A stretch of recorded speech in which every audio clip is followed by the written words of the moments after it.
As grandes pirâmides do Egito permaneciam firmes com o passar dos séculos e, em seu esplendor monumental, testemunhavam o esforço do povo egípcio para manter a glória de seu império. Após o trágico reinado do faraó Tutancâmon, o Egito passou a ser governado por um antigo general chamado Horemheb. Durante o reinado de Horemheb, ele restabeleceu a ordem no Egito, criando leis mais rígidas que incluíam, como punição para crimes, cortar o nariz do malfeitor e exilá-lo no deserto. Horemheb continuou a lutar para restabelecer o culto aos deuses antigos e tentou até mesmo apagar os registros do reinado de Akhenaton, se referindo ao antigo faraó como um demônio que veio para destruir as crenças nos verdadeiros deuses. Horemheb não tinha herdeiros e por isso nomeou como sucessor ao trono Ramsés I, que era seu amigo próximo e também general do exército egípcio. Ramsés I assumiu o trono com cerca de 50 anos de idade e reinou por apenas 2 anos, sendo substituído por seu filho Seti I.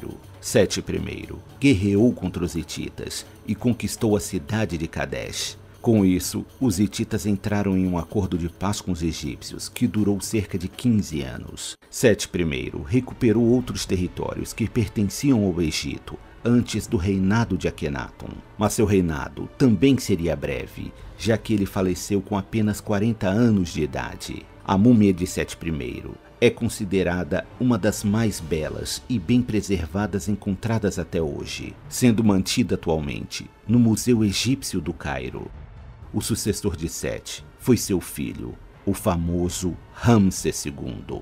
Existiram 11 soberanos com o nome Ramsés na história do Egito, mas apenas Ramsés II é chamado de Ramsés o Grande. Ele é considerado o maior faraó do Egito e seu reinado foi o mais próspero e o mais longo da história egípcia. Quando Ramsés II tinha por volta de 10 anos de idade, seu pai o levou para acompanhá-lo em suas campanhas militares, onde Ramsés presenciou batalhas na Líbia, Canaã e Sinai.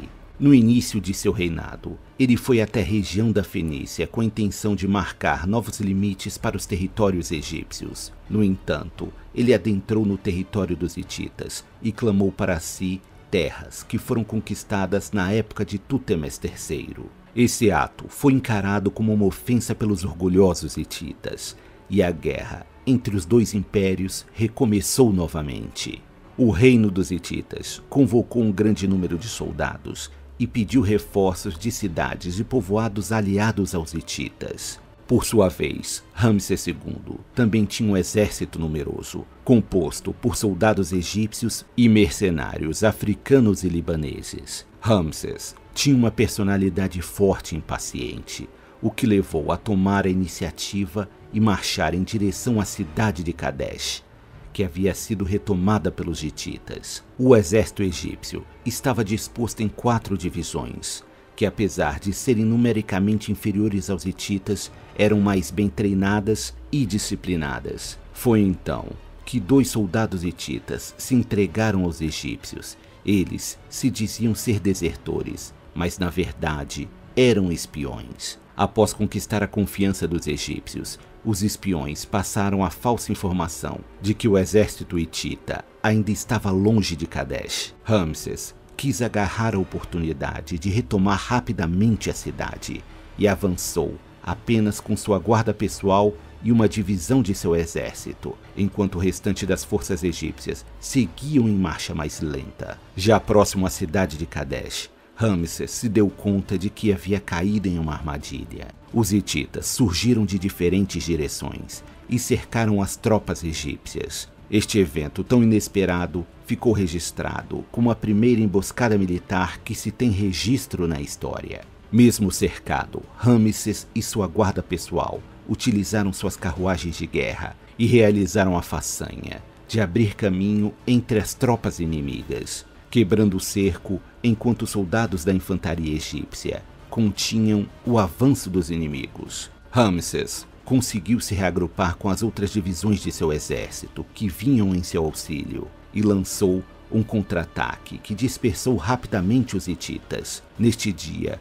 o rei dos hititas perdeu o próprio irmão, que foi morto durante a batalha. Por fim, as duas forças recuaram, ambas com muitas baixas e soldados exaustos. Ramsés recuou para o Egito e o rei hitita para o norte de seu território. Tecnicamente, a luta havia terminado em um empate, mas ambos os líderes declaravam terem saído vencedores da batalha.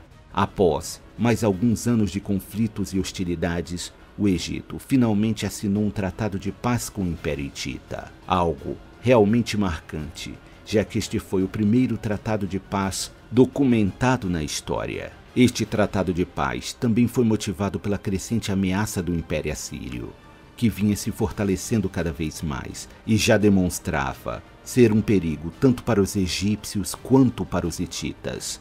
No Tratado de Paz foi firmado um acordo onde o Império Egípcio e o Império Hitita prometiam dar apoio mútuo contra ameaças externas, algo que sem dúvida atrasou o avanço dos assírios durante algum tempo. Essa experiência de quase ter sido derrotado tornou Ramsés II mais sábio e cauteloso, e durante seu reinado ele manteve a aliança com os hititas. Ramsés teve muitas esposas. A principal foi Nefertari, que era sua esposa favorita e teria lhe dado 6 filhos, 4 meninos e 2 meninas. Nefertari também teve participação em negociações políticas, principalmente se correspondendo com a rainha dos hititas. Por mais estranho que pareça, Ramsés II ainda teria se casado com 3 ou 4 de suas próprias filhas, mas existem discussões quanto isso ser realmente verdade.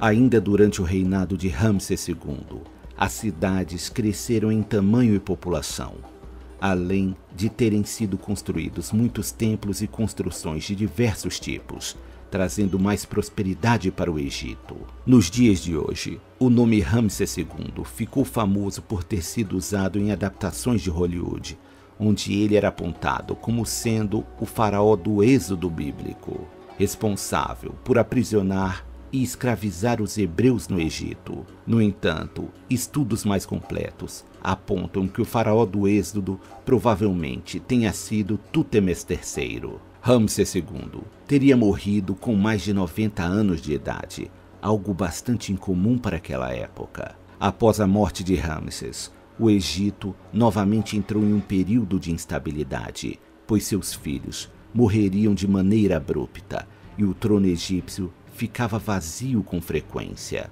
algo muito perigoso para uma nação tão poderosa. Por fim, a responsabilidade caiu sobre Merneptah, o 13º filho de Ramsés II. Merneptah já tinha mais de 60 anos quando assumiu o trono e não tinha o vigor necessário para governar o grande número de cidades e províncias que compunham o poderoso Império Egípcio. Com o governo enfraquecido, os sacerdotes do Templo de Amon passaram a ganhar mais poder político, já que eles pregavam serem o elo entre os deuses e o povo comum. Para complicar ainda mais as coisas, a riqueza do Egito estava atraindo olhares gananciosos de outros reinos e o Egito passou a ser atacado por piratas vindos do litoral das ilhas gregas e da Anatólia Ocidental. Estes piratas ficaram conhecidos como o Povo do Mar. O Povo do Mar não foram piratas comuns. A brutalidade e a frequência de seus ataques desestabilizaram a economia de governos de grandes impérios da Idade do Bronze. Eles destruíram quase todos os reinos minoicos e micênicos e terminaram de devastar o Império Hitita, que já estava bastante enfraquecido por conta de constantes guerras civis. Não se sabe ao certo se o Povo do Mar era uma tribo única ou uma confederação de tribos que se uniram para saquear e invadir o Oriente Próximo. O fato é que eles eram numerosos, habilidosos marinheiros e ferozes combatentes em terra firme. Acredita-se que as invasões dos povos do mar tenha sido motivado por desastres naturais. Muito provavelmente terremotos e maremotos devastaram as ilhas do Mar Egeu e regiões costeiras da Grécia e Turquia. Esta mesma onda de desastres naturais desestabilizou grande parte dos reinos dominantes e foi responsável por causar o declínio da civilização minoica na ilha de Creta.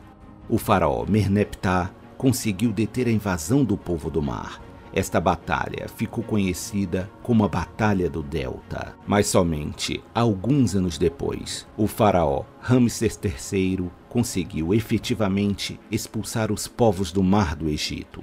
Os povos do mar seguiram devastando e dominando territórios na Palestina. Tamanho foi o impacto destas invasões que é atribuído aos povos do mar serem a razão do colapso da Idade do Bronze. Por fim, Ramsés III seguiu a tradição egípcia de transformar inimigos em aliados, e assim, como foi feito com os núbios e líbios, o Egito passou a contratar mercenários que faziam parte do povo do mar. Ramsés III foi um faraó forte, mas ainda assim, seu reinado foi turbulento em diversos aspectos. Ele acabou sendo assassinado aos 65 anos de idade, em um golpe de estado promovido por uma de suas esposas, que pretendia ter o seu filho como próximo herdeiro do trono. O Egito estava financeiramente exausto. Seus cofres foram drenados pela guerra contra os invasores piratas. A situação estava tão ruim que os alimentos estavam sendo racionados para a população.